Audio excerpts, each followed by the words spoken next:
Hello students, welcome. Anup chemistry classes for 9th 10th and for NTSC. Anup chemistry classes for 9th 10th. Today we will study some additional topic.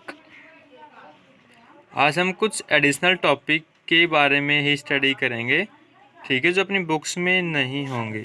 Additional topics, लेकिन right सभी को करने हैं। ये additional topics अपनी book है उसके अंदर टॉपिक्स नहीं मिलेंगे, ठीक है। तो अपने पास है आयनिक इक्वेशंस।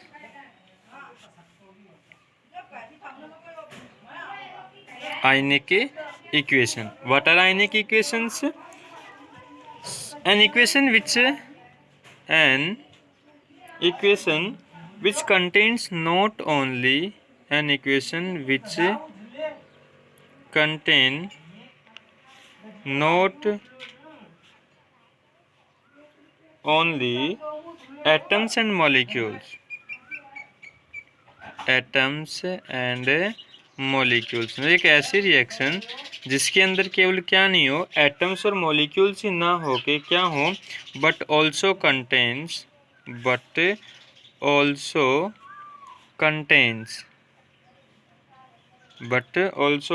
वो रखते हो ions, actually taking part in the reaction and actually take part in chemical reaction. Ionic equations वो होंगी जिस रिएक्शन के अंदर केवल एटम्स और मॉलिक्यूल्स ही ना हो के, मतलब इसके अंदर जो टेक पार्ट होते हैं, जो रिएक्शंस करते थे वो एटम्स एंड मॉलिक्यूल्स, अब तक की जो हमने रिएक्शंस पढ़ी थी उन सब में, चाहे वो डबल डिस्प्लेसमेंट हो या और भी तरह की कोई भी रिएक्शन हो, लेकिन इसमें क्या होंगे, जो आयंस होंगे ना, आयंस वो एक्चुअली टेक पार्ट करेंगे केमिकल रिएक्शन में। जो मेन रोल होगा आयनिक इक्वेशन के अंदर वो किसका होगा, आयंस का। किसका होगा, आयंस का। That is called ionic equation. For example अपने पास copper sulphate react with iron gives FeSO4 plus Cu, ठीक है।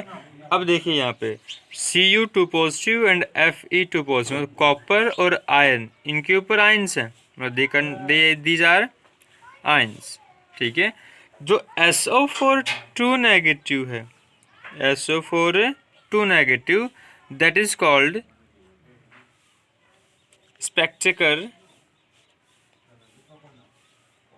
Spectator ions. जो SO4 2 नेगेटिव कौन है, SO4 2 नेगेटिव सल्फेट आयन है, that is spectator ions, because these ions neither undergo oxidation nor reduction। जो ये है इसका ना तो ऑक्सीडेशन होता है, neither oxidation nor reduction। इस SO4 नेगेटिव का ना तो ऑक्सीडेशन होगा और ना ही क्या होगा, रिडक्शन, दोनों में से कोई नहीं होगा। देन व्हाट इज, नोट डाल रहा हूँ, नोट डाल के दे रहा हूँ, what is Spectator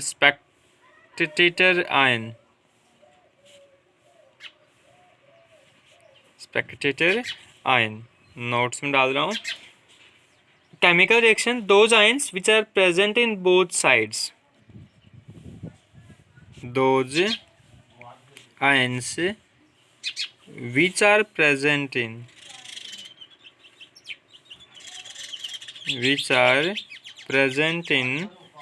both sides। जैसे ये SO4 रिएक्टेंट में भी है और SO4 किस में है, प्रोडक्ट्स में भी है।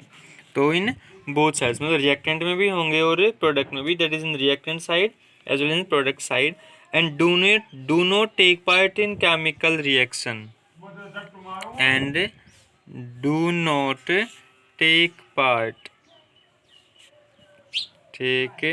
part in chemical reaction। क्या होगा, स्पेक्टेटर आयन ये दोनों साइड्स में मिलेंगे, बोथ साइड्स, मतलब रिएक्टेंट में भी मिलेंगे और प्रोडक्ट्स में भी मिलेंगे, ठीक है। मिलेंगे दोनों साइड में, लेकिन केमिकल रिएक्शन में टेक पार्ट नहीं करेंगे। मतलब केमिकल रिएक्शन के अंदर इनका कोई भी रोल नहीं होगा। मतलब जो इस आयनिक इक्वेशंस हैं, इनमें जो मेन रोल होगा वो सिर्फ किसका होगा? आयंस का। किसका होगा? आयंस का। मतलब जो आयंस की फॉर्मेशन करेंगे उनसे आयनिक इक्वेशन बनेंगी, बाकी जो बचेगा वो स्पेक्टेटर आयंस की फॉर्मेशन करेगा। वो किसकी तरह बिहेव करेगा? Just like as a spectator ions. होती क्या है? जो दोनों साइड मिलेंगे, जो ions present on both sides, बस do not take part in chemical reaction. जो किसमें पार्टिसिपेट ना करें, केमिकल रिएक्शन में पार्टिसिपेट ना करें। फॉर एग्जांपल इस रिएक्शन की मैं बात करता हूँ, तो इस रिएक्शन के अंदर जो SO4 2 नेगेटिव, ये सल्फेट आयन होता है। SO4 2 नेगेटिव, नाम क्या है इसका? Sulphate ion. क्या नाम है इसका? Sulphate ion. तो ये सल्फेट आयन दोनों साइड में है, ये रिएक्टेंट में भी रहा और ये कहाँ रहा? प्रोडक्ट्स के अंदर भी।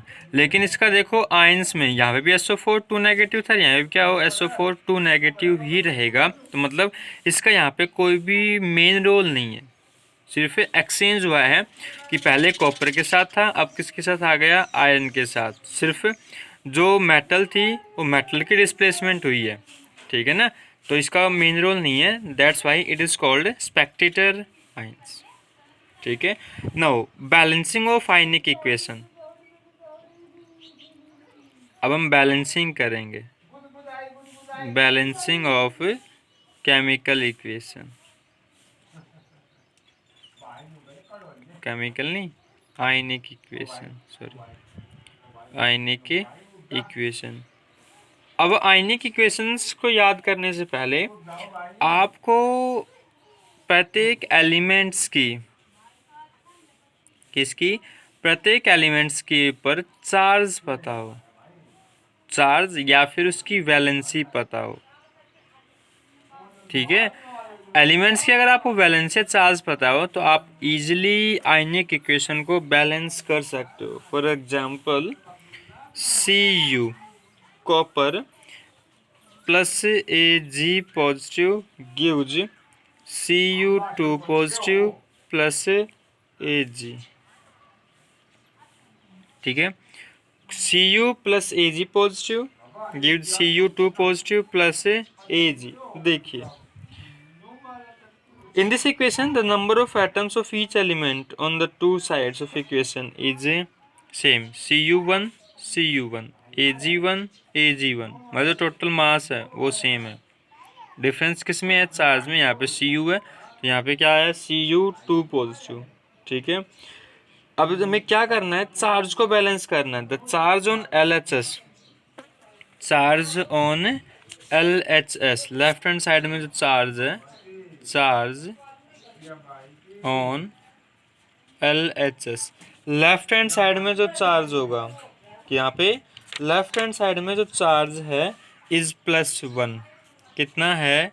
+1, जो Ag के ऊपर दिख रहा है हमें। कहाँ दिख रहा है? Ag के ऊपर दिख रहा है हमें।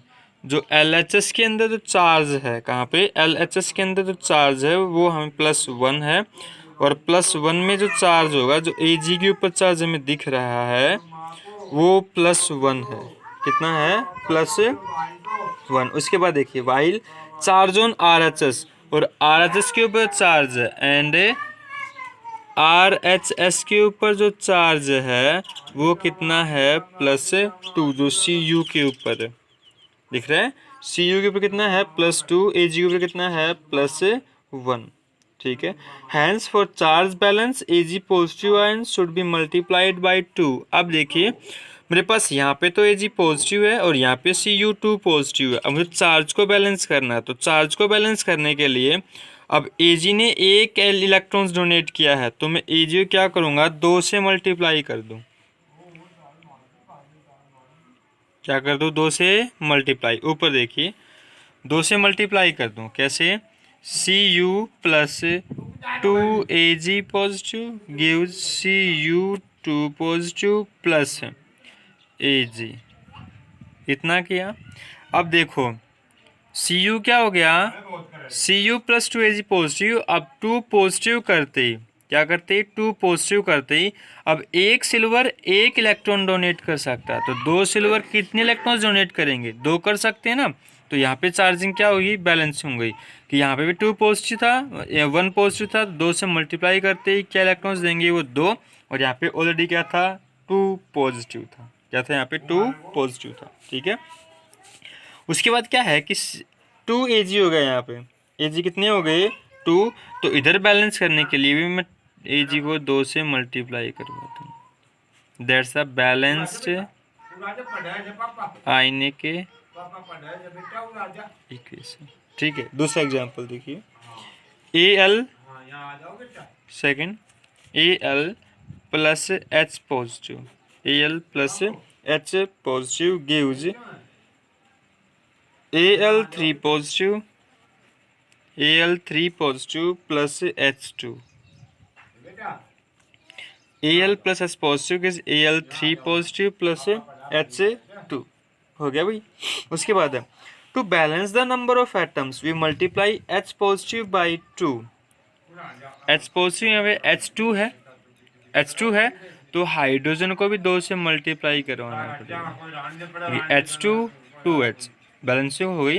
अब देखिए यहाँ पे 2H पॉजिटिव, यहाँ पे Al3 पॉजिटिव, यहाँ पे क्या है, Al3 पॉजिटिव। तो क्या करना पड़ेगा, चार्ज है जो यहाँ पे 2 पॉजिटिव आ रहा है, यहाँ पे क्या आ रहा है, 3 पॉजिटिव।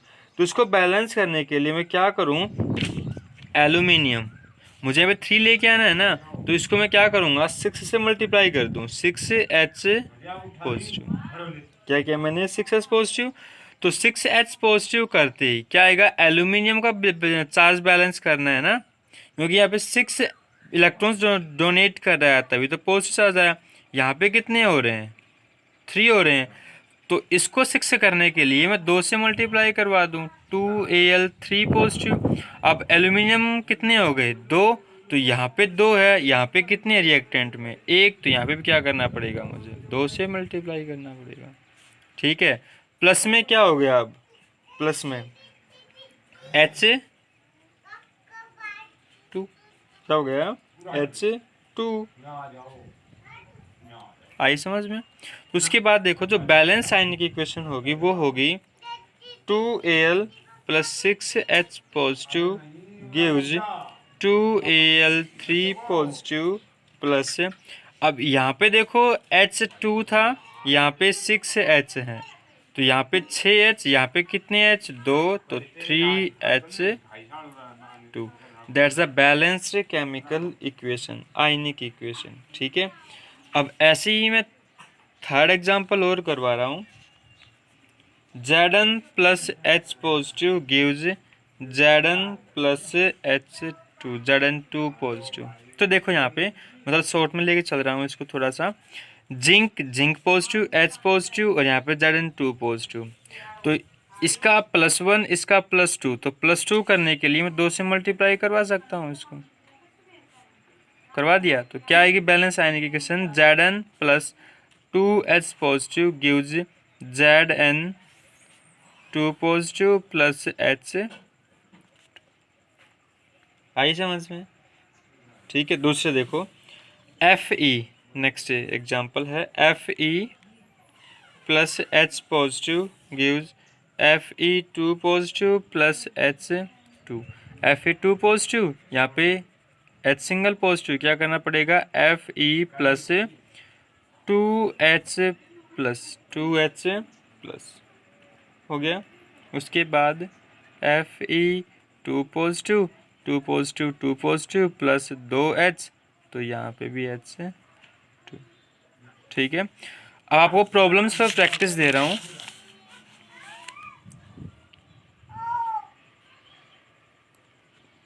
प्रॉब्लम्स दे रहा हूँ, खुद करने हैं इसको। फर्स्ट है Br plus I negative gives Br negative plus I2। Second अपने पास Na plus H positive gives Na positive plus H2। इनको आप लोग करोगे और कमेंट बॉक्स में इनका आंसर्स ज़रूर डालोगे। ठीक है, now the next topic is precipitation reaction.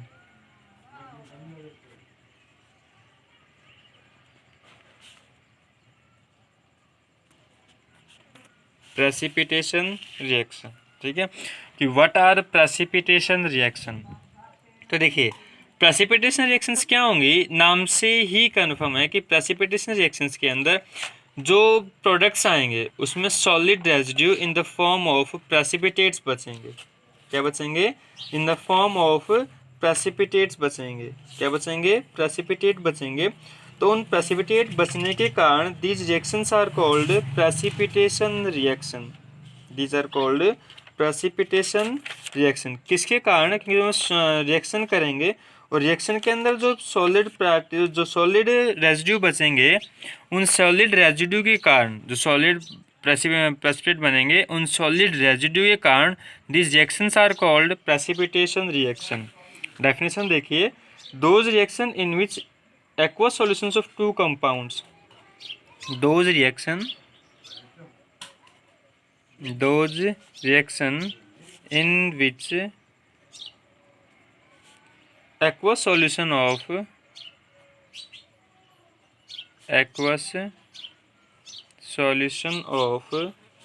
two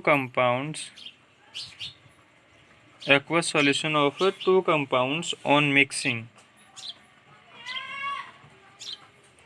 जब किसी भी दो कंपाउंड्स के एक्वस सॉल्यूशन को मिक्स करेंगे to form an insoluble compound, to form insoluble मतलब जो घुलनशील ना हो, इनसॉल्यूबल कंपाउंड्स की फॉर्मेशन करेंगे, सेपरेट्स आउट एज सॉलिड और such insoluble compounds, these insoluble compounds, जो इनसॉल्यूबल कंपाउंड्स आएंगे, insoluble compounds is passed through, compounds are called precipitate and this reaction is called precipitation reaction.